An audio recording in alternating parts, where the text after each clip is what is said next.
जय जय श्री राधे। नमो नमो जय श्री वृंदावन रचि बरचति गण घोरी। नमो नमो जय कुंज मेलिनित। नमो नमो जामे चकोरी। नमो नमो जय कुंज विहारिन। नमो नमो प्रीतमुचित चोरी। नमो नमो जय श्री हरिदासी। नमो नमो इन्हीं की जोरी। भक्ति भक्ति भगवंत गुरु चतुर्नाम बहुए। इनके प्रतिबंधन की नाचे बेगियरी। आज के सत्संग में श्री रुक्मांगद जी का चरित्र वर्णन करेंगे। प्रियादास जी कहते हैं, रुक्मांगद बाग सो गंध फूल पाग रहो। करे अनुराग दे बधूले न्यावहीं। रह गई एक कांटा चुभो पग बैंगन को। सुनिंद्र माली पास आई सुख पावहीं। कहो को पाए स्वर्गी लोक को पठाए दीजिए। करे एकादशी जल धरे कर जावहीं। व्रत को तो नाम यही ग्राम को जाने नहीं। कीनो हो अजान काल लाभो गुण गावहीं। भक्त राजा रुक्मांगद का बाग अनेक प्रकार के सुंदर फूलों की उत्तम सुगंध से भरा हुआ था। श्री रुक्मांगद जी अयोध्यापुरी के राजा थे। इनके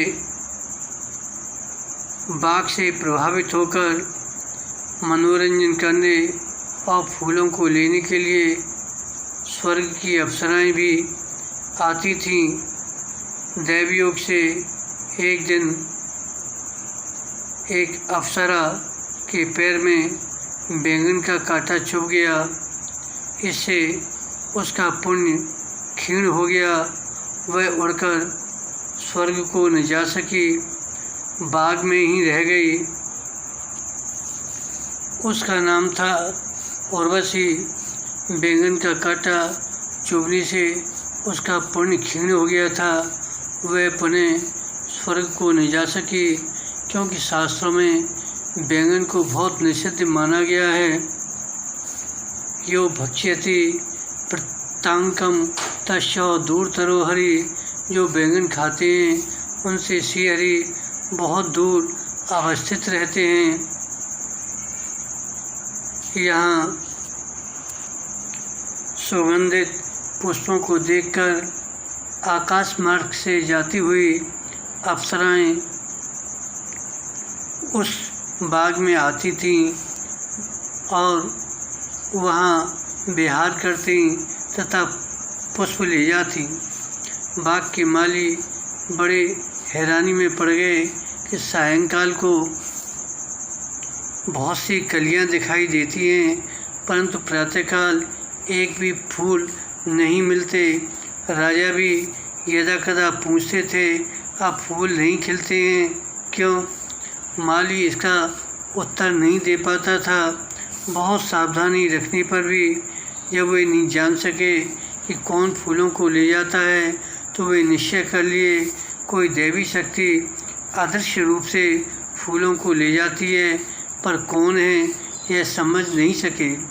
भगवान की इच्छा से उस दिन उर्वशी को कांटा लग गया। वहाँ के माली ने राजा को यह समाचार दिया। राजा तो बड़े प्रसन्न हुए कि मेरा बाग इतना बढ़िया है कि स्वर्ग से अप्सरा फूल लेने आती हैं। अब राजा को अपनी ओर आते देखकर अप्सरा उर्वशी अप्सरा ने स्पर्श का निषेध किया।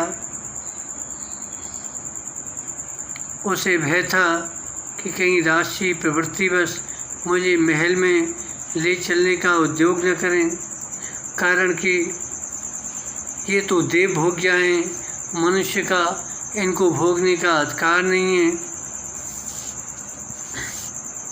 अब अप्सरा को चिंतित देखकर राजा ने पूछा, तुम्हें सुखी करने का क्या उपाय है? तब उसने कहा, आपके बाग में हम लोग प्राय आती रहती हैं। कल एकादशी व्रत का दिन था। इसमें बैंगन के सेवन का सर्वथा निषेध है। मेरे पैर में बैंगन का कांटा लग गया है, इससे मेरा पुण्य क्षीण हो गया है। मैं स्वर्ग को नहीं जा सकी। अब आप कृपा करके ऐसा उपाय कीजिए जिससे मैं स्वर्ग को जा सकूं। राजा ने पूछा, क्या करें? उर्वशी अप्सरा ने कहा, उपाय यह है, कल जिसने एकादशी का व्रत किया हो वह हाथ में जल लेकर अपने व्रत के फल का संकल्प करके मुझे दे दे, तब मैं अपने लोक को जा सकती हूँ। राजा ने कहा, देखो, व्रत करना तो दूर, मेरे नगर में तो कोई उसका नाम भी नहीं जानता। तब उस अप्सरा ने कहा कि बिना जाने ही कोई भूखा रह गया हो, उसे ही लाकर संकल्प करा दो, तो उसी के फल से चली जाऊंगी और कृतज्ञ होकर सदा आपका गुण गाऊंगी। राजा ने अपने नगर में ढिंढोरा पिटवाया। कल जिसने अन्न जल ग्रहण न किया हो वह दरबार में आवे, उसे इनाम मिलेगा। ऐसे सुनकर एक बनिया की दासी आई, जिस बेचारी को बिना अपराध के ही बनिए ने मारा था। इससे वह गिलानीवश दिन रात भूखी प्यासी और जागती रह गई। राजा ने उसी से व्रत का संकल्प करा दिया। अप्सरा उड़कर अपने लोक को चली गई। वर्णन आता है, एकादशी के दिन जागरण का भी विधान है। जो विधिपूर्वक एकादशी व्रत करके रात्रि में भगवान के सन्मुख भक्तिपूर्वक जागरण करते हुए नृत्य कीर्तन करते हैं, भगवान उनके बस में हो जाते हैं। वह दासी भूख के मारे तथा अत्यंत शोक के कारण रात्रि भर सोई भी नहीं थी, अतः उसका विधिवत एकादशी व्रत सहज ही संपन्न हो गया। अतः राजा ने उसी से व्रत का संकल्प करा दिया। बड़े बड़े ऋषि मुनि इन अप्सराओं के रूप लावण्य पर मोहित होकर अपने स्वरूप को भूल जाते हैं, परंतु राजा रूपमांगन जी को, उर्वशी को देखकर किंचित भी आसक्ति नहीं हुई, बल्कि प्रयत्न करके उसे स्वर्ग पहुंचाया। इस पर एक उदाहरण बताते हैं कि एक बार देवर्षि नारद जी आकाश मार्ग से कहीं जा रहे थे। संयोग से उर्वशी अप्सरा उधर ही आ रही थी। उसे अपनी ओर आते देखकर श्री नारद जी रास्ता छोड़कर आगे निकलने लगे। ब्रह्म वर्चस्वी मुनि की अद्भुत कांति को देखकर उर्वशी मोहित हो गई और लज्जा छोड़कर मुनि को हाव भाव दिखाकर मोहित करने का प्रयत्न करने लगी, परंतु सब व्यर्थ गया। तब स्पष्ट शब्दों में उसने कहा कि नारद जी, आप मुझसे प्रेम करो, क्या वैराग्य में धूल खाते डोलते हो? श्री नारद जी ने कहा, अस्थि चर्म मल मूत्र के भंडार कामनी के वास्तविक स्वरूप को समझने वाला कौन ऐसा विवेकी पुरुष है जो उससे प्रीति करेगा? उर्वशी ने कहा, नारद जी, आप कैसी भूली भूली सी बातें कर रहे हैं। यह सब दोष तो प्राकृतिक स्त्रियों में होते हैं। हम तो दिव्य देवांगना हैं, हमारा शरीर तो दिव्य सुगंधि का भंडार है। यदि आपको विश्वास न हो तो देख लीजिए। ऐसा कहकर उर्वशी ने अपना पेट चीर कर दिखाया तो उसमें से केसर, कस्तूरी, चोबा, चंदन की दिव्य सुगंधि फैल गई, परंतु श्री नारद जी के मन में कोई विकार नहीं हुआ। वे बोले, माता जी, यदि मैं ऐसा जानता तो तेरे ही उदर से जन्म लेता। यह सुनकर उर्वशी यह सोचकर कि जब इन्होंने माता ही कह दिया तो इनसे क्या कहना, स्वयं संकुचित होकर चली गई। इसी प्रकार श्री रुक्मांगद जी भी सर्वथा निर्विकार रहे। उस अप्सरा को देखकर किंचित भी मन में आसक्ति नहीं हुई और उसको आदर सहित स्वर्ग को भिजवाई। एकादशी के दिन उपवास का रखना सब पापों को नाश करने वाला, अत्यंत पुण्यकारक तथा मनुष्यों को भगवान का स्मरण करने वाला होता है। तो आज तो राजा ने प्रत्यक्ष ही यह बात देखी। अब तक तो कथा वार्ता में सुना था। रुक्मांगद जी एकादशी के दिन अब हाथी पर नगाड़ा रखकर बजवाते और सबोर घोषणा करते कि आज एकादशी तिथि है। आज के दिन 8 वर्ष से अधिक और 85 वर्ष से कम आयु वाला जो मंदबुद्धि मनुष्य भोजन करेगा वे मेरे द्वारा दंडनीय होगा, उसे नगर से निकाल दिया जाएगा। औरों की तो बात क्या, पिता, भ्राता, पुत्र, पत्नी और मेरा मित्र ही क्यों न हो, यदि एकादशी के दिन भोजन करेगा तो उसे कठोर दंड दिया जाएगा। इस तरह राजा ने सभी को व्रत करना अनिवार्य कर दिया। इसके प्रभाव से राजा रुक्मांगद के राज्य में भाव भक्ति का बहुत विस्तार हुआ। इस प्रकार एकादशी का व्रत करने से सब लोग भगवान विष्णु के लोक में जाने लगे। यमपुरी सूनी हो गई। इससे यमराज बड़े ही चिंतित हुए। वे प्रजापति ब्रह्मा के पास गए और उन्हें यमपुरी के उजाड़ होने तथा अपनी बेकारी का समाचार सुनाया। ब्रह्मा जी ने उन्हें शांत किया और एकादशी तथा भगवत भक्तों की महिमा का वर्णन किया। पश्चात ब्रह्मा ने यमराज के बहुत आग्रह करने पर उनकी इच्छा की पूर्ति एवं भक्त रुक्मांगद के गौरव को बढ़ाने के लिए माया की एक मोहिनी नाम की स्त्री बनाई और श्री रुक्मांगद जी को मोहित करने के लिए उसे मंदराचल पर भेजा। एक दिन शिकार खेलने के लिए वन में गए हुए राजा रुक्मांगद बढ़ते बढ़ते मंदराचल पर जा पहुँचे और मोहिनी द्वारा मधुर स्वर से गाए गए गीत के शब्दों का अनुसंधान करते हुए उसके समीप जा पहुँचे। उसके लोकोत्तर रूप लावण्य को देखकर राजा ने मुग्ध होकर पढ़े प्रस्ताव किया। तब उसने कहा, मेरी एक शर्त यह है कि मैं जो कुछ भी कहूँ वही आपको करना पड़ेगा। राजा तो मोहासक्त हो रहे थे, तत्काल प्रतिज्ञा कर लिए, देवी तुम जिससे संतुष्ट रहो मैं वही शर्त स्वीकार करता हूँ। मोहिनी राजा रुक्मांगद जी के साथ राजधानी की ओर चल पड़ी। महाराज की परम सती साध्वी पति परायणा पत्नी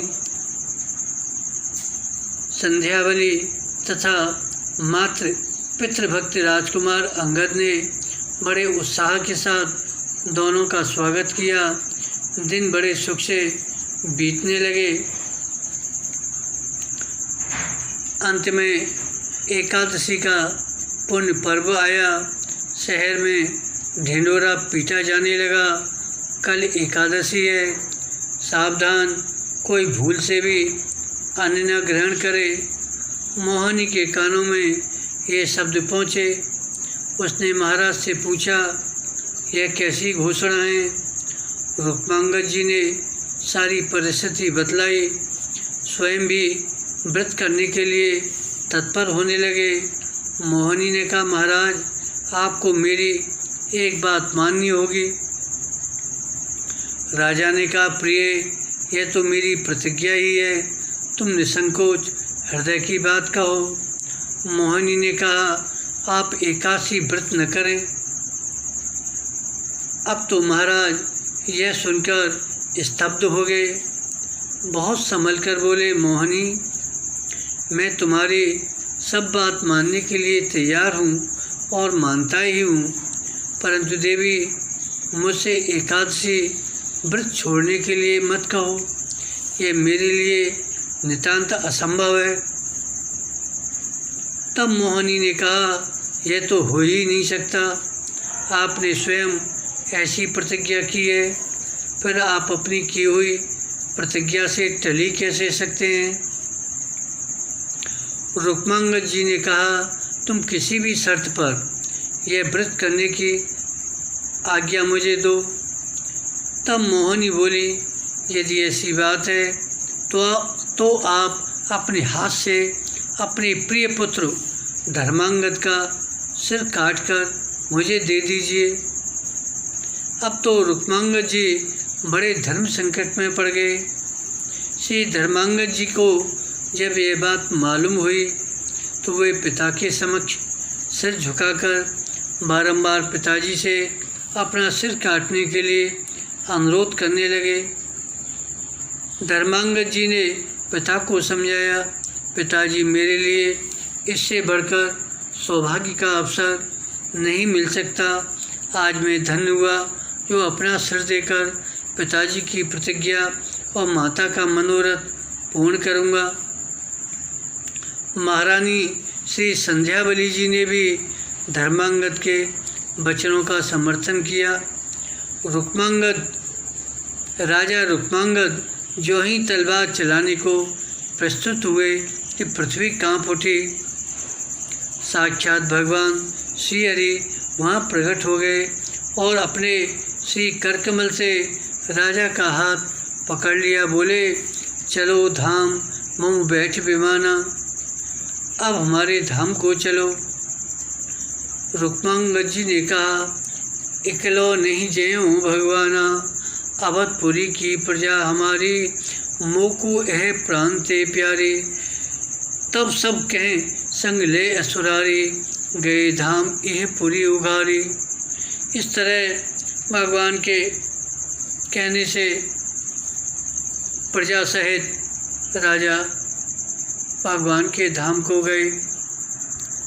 इस तरह एकादशी के व्रत के प्रभाव से राज्य के समस्त प्रजा एक साथ ही बैकुंठ धाम को चली गई। बोलो राजा रुक्मांगद की जय। अब उनकी पुत्री का चरित्र वर्णन करते हैं। एकादशी व्रत की सच्चाई ले दिखाई, राजा सुता की निकाई, सुनो नीके चिति लाय के। पिता घर आयो पति भूख ने सतायो होती, मांगी थी अपाचनी दियो ये भाई के। आज हरिबासर सो तासर न पूजे को, डर का मीज को यो मानी सुख पाए के। तजे उन प्राण पाए वेग भगवान बधु, ये शर्मान भई कहो नो पन गाय के। राजा रुक्मांगद ने एकादशी व्रत की सच्ची महिमा को प्रत्यक्ष करके दिखाया। अब राजपुत्री की एकादशी व्रत निष्ठा को एकाग्र मन से सुनिए। एक बार जब वह अपने पिता के ही घर पर थी, तब एक दिन उसका पति आया। कन्या का पति दशमी की संध्या को ही आ गया था। प्रथम सुसर श्री रुक्मांगद जी के पास गया और प्रणाम किया। राजा ने बड़ा प्यार किया, भूर भूर आशीर्वाद दिया, कुशल मंगल पूछा, परंतु खाने पीने की कोई बात नहीं पूछी, क्योंकि एकादशी व्रत के विधान में दशमी को भी केवल एक बार लघु आहार किया जाता है। इसके बाद वह सास के पास गया, वहाँ भी वही बात तत्पश्चात उसने पत्नी से कहा कि क्या बात है, मेरे सास ससुर प्यार की बात तो बहुत करते हैं, परंतु भोजन पानी का कुछ नाम भी नहीं लेते। तब राजकुमारी ने सब रहस्य बताया। वह विचार करने लगा कि अब तो बुरे फंसे। व्रत का दिन था, इसलिए किसी ने भोजन पान की बात भी नहीं की। उसे भूख ने बहुत सताया। व्याकुल होकर उसने अपनी स्त्री से भोजन मांगा। एकादशी व्रत होने के कारण उसने भी कुछ खाने को नहीं दिया। तब उसके पति ने कहा, मुझसे भूख प्यास सही नहीं जा रही है, मैं तो थोड़ी देर में मर जाऊंगा। क्योंकि कन्या के पति ने 10वीं की रात तो जैसे तैसे बिता दी थी, क्योंकि घर से कुछ खा पी कर आया था, परंतु एकादशी के दिन तो उसे भूख के मारे चैन ही नहीं पड़ा, प्राणोपान पड़े। पर पत्नी ने कुछ नहीं दिया। राजपुत्री ने कहा, आज तो एकादशी है, इसके समान प्राण त्यागने का उत्तम दिन और कोई नहीं है, इसलिए मृत्यु का क्या भय। यदि प्राण छूट भी जाएं तो दुर्लभ वैकुंठ की प्राप्ति होगी। राजपुत्री ने सुख पाकर ऐसा ही माना और व्रत निष्ठा पर अटल रहे। उधर भोजन न मिलने से उसके पति ने प्राण त्याग कर दिए और शीघ्र ही वैकुंठ धाम को पहुंच गया और भगवान को प्राप्त हो गया। यह देखकर उसकी स्त्री का हृदय भक्ति से भर गया। उसने भी शरीर त्याग कर पति का अनुगमन किया। इस प्रकार उसके प्रण को ऋषियों ने गाकर कहा है। एक जगह ऐसा भी प्रसंग आता है, किसी रुक्मांगद जी की पुत्री चंद्रभागा के पति शोभन को सुमेरु गिरी के निकट देवपुर नामक दिव्य नगर का वास मिला था। वहाँ उसे सब दिव्य सुख प्राप्त थे, परंतु वह लोग अध्रुव था, अतः वह चिंतित रहता। एक बार श्री अयोध्या के ही सोमगिरी नामक ब्राह्मण, जो बड़े तपस्वी थे, वे अपने तपोबल से वहाँ पहुँचे। उन्होंने उस कन्या के पति शोभन को पहचान लिया। ब्राह्मण ने जब शोभन से उदासी का कारण पूछा तो उसने कहा, बिना श्रद्धा के कष्टपूर्वक जैसे तैसे एकादशी का व्रत करने से मुझे यह दिव्य लोक मिला तो है, परंतु यह क्षैष्णु है, यहाँ से लौटना पड़ता है, इसलिए मैं खेद रहता हूँ। यदि मेरी पत्नी अपनी एक एकादशी व्रत का पुण्य मुझे दे दे तो मैं अक्षय भगवत धाम को चला जाऊंगा। ब्राह्मण ने आकर उस राजपुत्री से कहा तो वह तुरंत ही अपने पति के पास चल पड़ी। मार्ग में श्री वामदेव जी मिले। चंद्रभागा की व्रत निष्ठा एवं पति प्रेम पर प्रसन्न होकर अपने तपोबल से उस राजपुत्री को वहाँ पहुँचा दिया। उसने अपना समस्त व्रतफल पति को दे दिया। फलस्वरूप तुरंत दिव्य विमान आया। प्रयागराज जी कहते हैं, पाए वेग भगवान।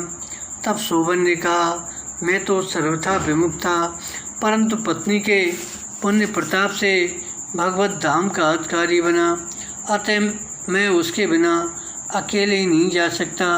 तब भगवत पार्षद भगवान के आदेश से दोनों को ही वैकुंठ ले गए। इससे राजपुत्री चंद्रभागा को बड़ी प्रसन्नता हुई।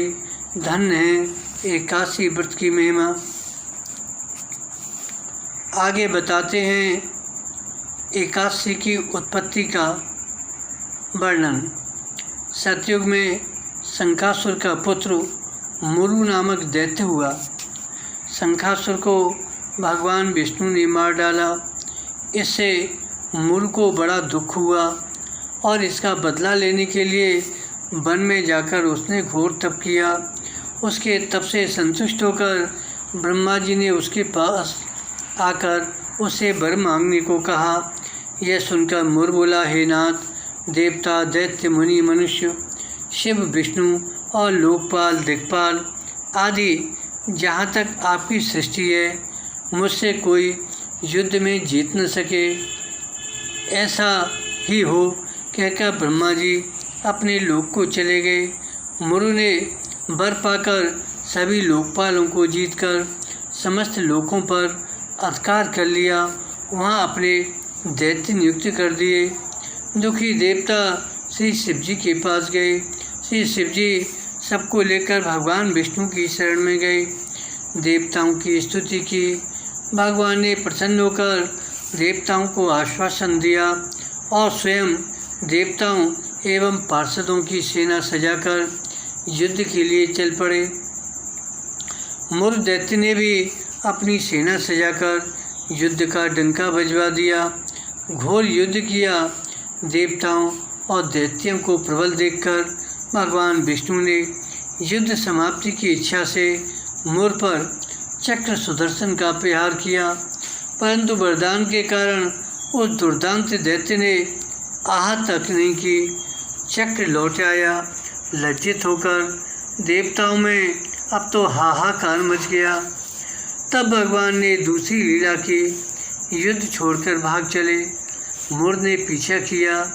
भगवान भागकर भद्राश्रम की एक गंभीर गुफा में जा छिपे और अत्यंत श्रमित होने के कारण निद्रावश हो गए। उस दैत्य मुरु ने भी गुहा में प्रवेश किया। उसी समय भगवान के हृदय से आदिशक्ति ने कन्या के रूप में प्रकट होकर अपने परम तेज एवं दिव्य आयुधों से क्षण मात्र में सेना सहित मुर दैत्य को भस्मसात कर दिया। देवताओं ने स्तुति की और पुष्पों की वर्षा की। भगवान विष्णु भी जग गए। देवताओं ने भगवान की भी स्तुति की, पुष्प बरसाए। पश्चात भगवान ने उस कन्या से कहा, देवी, तुम चलकर मेरे लोक में रहो। मेरे शरीर से एकादशी तिथि को उत्पन्न होने से तुम्हारा नाम एकादशी होगा।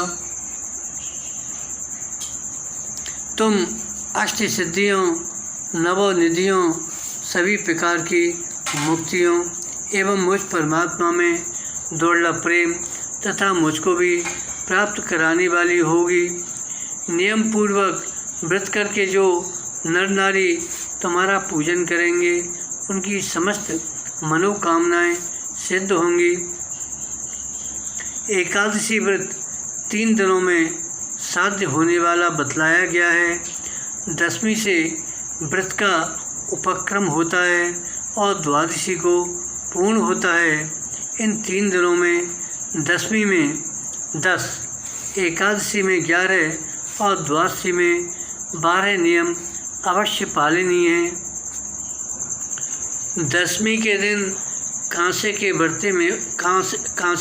बर्तन में भोजन, मांस, मसूर, चना, कोदो, साग, मधु, दूसरे का अन्न और 2 बार भोजन करना और मैथुन, ये सब दशमी के दिन वर्जित हैं।